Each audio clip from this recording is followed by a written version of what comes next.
Oh, good evening, everybody, and welcome back to the Fighting's Final, a Phillies postgame show here on the Instagram Sports Network. Your boy, Matty B, on the call, and the Phillies, everything is right in the world because they've scored 13 runs in a game. This is what they do. This is the sixth cycle that we're in with this baseball team. Utter offensive futility for about 4 or 5 games nonstop, and then boom, they score 13 runs, and all is forgiven. All is right in the world, but the Phillies, to their credit, they did kind of unload tonight on the Chicago Cubs, 13-7. It got a little hairy there at the end of this game, as at one point it was like, 13-2? Bullpen comes in. Seth Johnson, just newly added to the roster today. Got shelled around a little bit. I would believe that the intent was to let Johnson pitch the 7th, 8th, and 9th on the back of Chris Sanchez. You really hate to go deep into the bullpen in a game like this when you're up by 13-2. But the Phillies had no choice. They had to go into the bullpen a bit in order to secure the win. And they do 13-7. 13-7.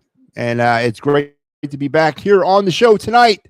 Phillies break the one-game losing streak, and they're back in the W column, and they're back to 500. And we'll see how this thing goes. But again, this is a sick little cycle with this team. This ain't the first time we've endured this. When they get to the brink of utter badness, they pull off a game like this. Now let's see what they do tomorrow. Let's see what they do on Wednesday. Can they sustain this offense? I'm not asking them to score 13 runs a game. I'm asking them to score more than 3 innings out of 47. But a positive offensive game for the Phillies tonight. Elephant says, nice win, but they'll get shut out tomorrow after scoring 13 runs. That seems to be the MO, Elephant. And that's what we're all going to keep an eye on. Again, this is the series or the season of Groundhog Day, as we're in the same cycle with this team. They keep scoring. That will be the ultimate test. Absolutely, Al. Will they score more than 13 runs in the next 5 games? History says they won't. History will say that they're going to end up scoring 6 runs over the next 5 games, and we're back to this place where we were just 24 hours ago. But there are a lot of positives tonight. And once again, the pitching leads the way as a positive on this baseball team. And I've said this from the very outset of the season. I said it from the I would imagine, midpoint of last season. If it hadn't been for this pitching staff, I shudder to think where this team would be overall and over the last few seasons. And Chris Sanchez tonight definitely needed the kind of start that he gave him. 6 innings, and that was key. 6 innings in this, 6 hits, 2 runs. They were earned, 3 walks, struck out 8, did give up the home run, 96 pitches in those 6 innings. I guess, folks, that's the new norm. Go with 96 innings or 96 innings. Go 96 pitches through 6 innings, or the 90 plateau in the 5-6 inning mark of a game. I'll never understand that. But again, Seth Johnson, not so good. Recently called up Seth Johnson from Lehigh Valley. An inning and a half, 4 hits, 5 runs, 3 of them earned, 2 walks, 1 strikeout, through 50 pitches in an inning and a half. That's not the new norm. Orion Kirkman comes in and settles things down a bit, does give up a hit in an inning, a third, strikes out 3, and the Phillies find their way to victory. Sanchez gets the win tonight for the Phillies. So there you go. Doubtful Al. Well, no, I think he's asking. Well, yeah, I think you understand what he's asking. And the Flyers are in overtime, and we will get to the clear the ice momentarily as soon as my show ends here tonight. We will do some clear the ice as the Flyers are a win away. Well, now they're officially 1 point away from getting to the playoffs because they've secured at least 1 point tonight. But if they can get a second point, we could be dancing down Broad Street as the Flyers would return to the playoffs. And Mike Laro, who's I don't know, what are you doing back there? What are you doing there, man? Man.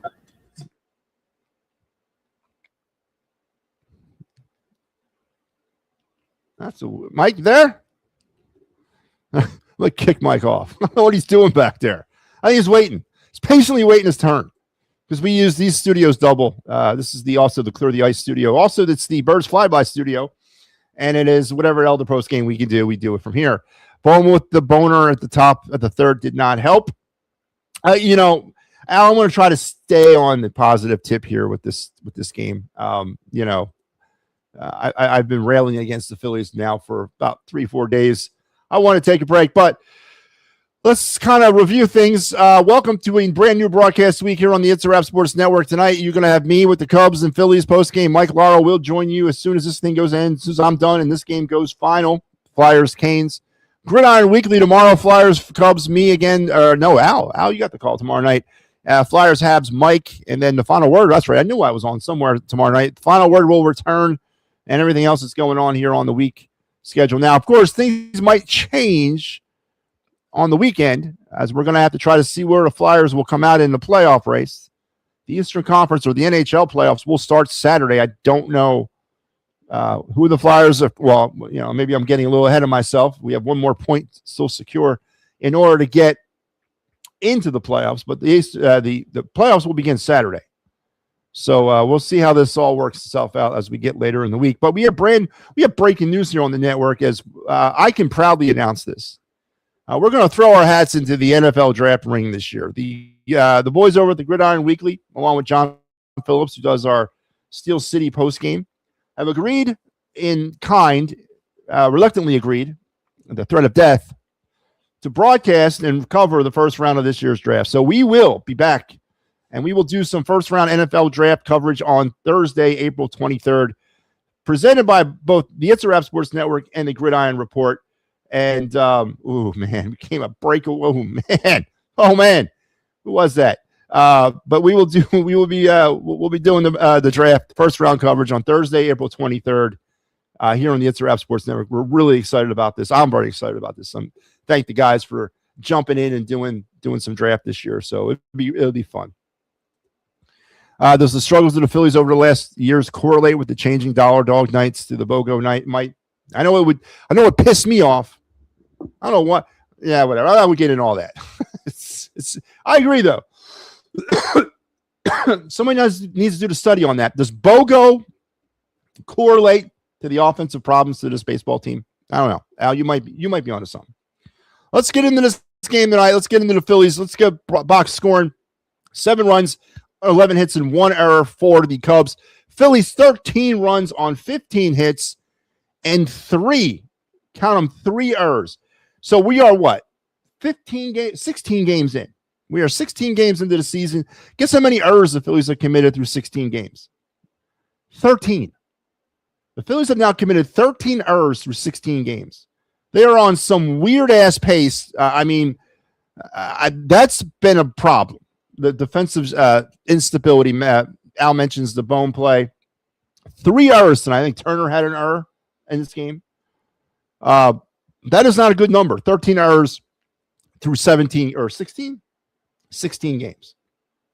So that's part of the problem what we're dealing with here. Offensive standouts, where do you start when you're the Phillies? Kyle Schwarber himself, 2 hits. They were home runs, 3 RBIs.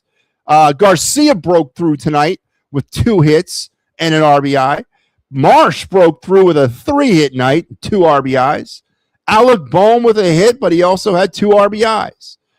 Stott with a hit, but he had an RBI. It was just it was ongoing, and JT had himself a 3-hit and 3 RBI night. So I guess if I had to cast the stones for one player as offensive MVP, I'll go with JT. You know what? I'll go with JT. He gets no love from me at all offensively. And he also gets no love from me on his lackluster defense as of late. So I'm going to go JT Realmuto is your offensive player of the game. 3 for 5 and 3 RBIs. His batting average is up to 263.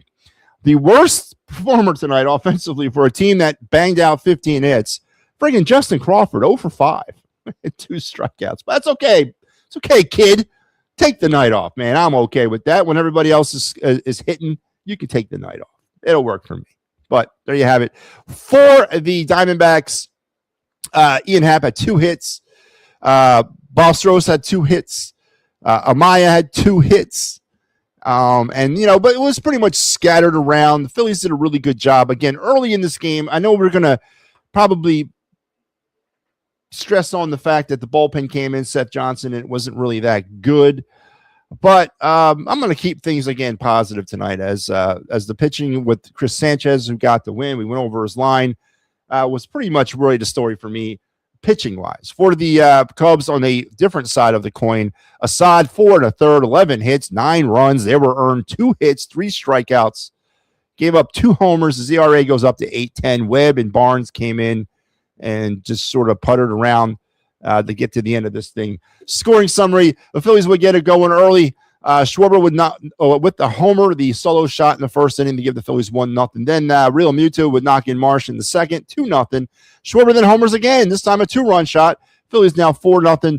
Danby Swanson will do all his best to try to get the Cubs back into this thing in the top of the fourth with a 2-run shot, making it 4-2. Then the inning in the fifth inning would kind of unravel for the Cubs. Marsh doubles in Schwarber and Harper, moving Garcia to third, 6-2. Bohm then sack flies in Garcia, making it 7-2. Stott singles in Marsh and make it 8-2. Real Muto would single in Stott, making it 9-2. And that is really kind of how things got away from the Cubs. In the sixth inning, Garcia would double in Schwarber, making it 10-2. Bohm grounds out and forces in Harper to make it 11-2. Real Muto with the single in the sixth, knocking in Garcia, making it 12-2. In the top of the seventh, Marsh would reach on an infield single to shortstop. God damn it. Infield single to shortstop. Sosa scored to make it 13-2. In the Cubs' eighth, Ballesteros would knock in Happ to make it 13-3. Pete Crow Armstrong would knock in Ballesteros and Swanson as they would. Swanson would score on a throwing error. 13. Is that another error by Brandon Marsh? Yeah, another error by Brandon Marsh, making it 13-5. Amaya would reach on an error, making it 13-6. Suzuki would single to left to make it 13-7. But the Phillies clamped it down there. Nice save to make it 13-7, and that is your final scoring in this game. Phillies 8 for 14 with runners in scoring position. Would leave eight runners on bases, what they're averaging anyway. For the Cubs, they left 10, and they were 4 for 16 with runners in scoring position. And that's pretty much how you get to 13-7 Phillies. And, we'll take it while we can take it. Does the struggles of the Phillies sacrilegious? Marsh putting together a very nice year so far. Not in the field. What's going on with Brandon Marsh's defense? Brandon Marsh's defense has been atrocious this year. Is that enough to offset his offense? I don't think so. Brandon Marsh and his base running problems, I don't know. Brandon Marsh is not having a good year, in my opinion, at all. Brandon Marsh can't seem to play defense or run the bases correctly. He is hitting it. I'll give you that. But, yeah, I don't know, man. I don't know. Stallworth says best offensive game. Okay. Whatever that means. You D-backs. Why you say D-backs? I did not say D-backs. Did I say D-backs? Marsh giving Logan a Hoppy a run for his money. Yeah, I don't want to get me started on that. But 13-7 is your final score. Let's head on round the bases as I'm trying to power through this as fast as I can so I can give Mike his full dime. Now let's do Brush Street bottom line.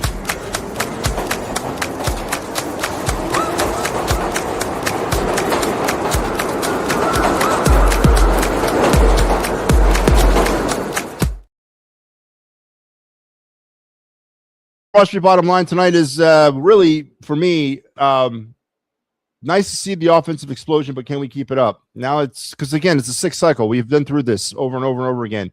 They'll score 13 runs, and then they won't score 5 runs for the next 7 innings or seven games.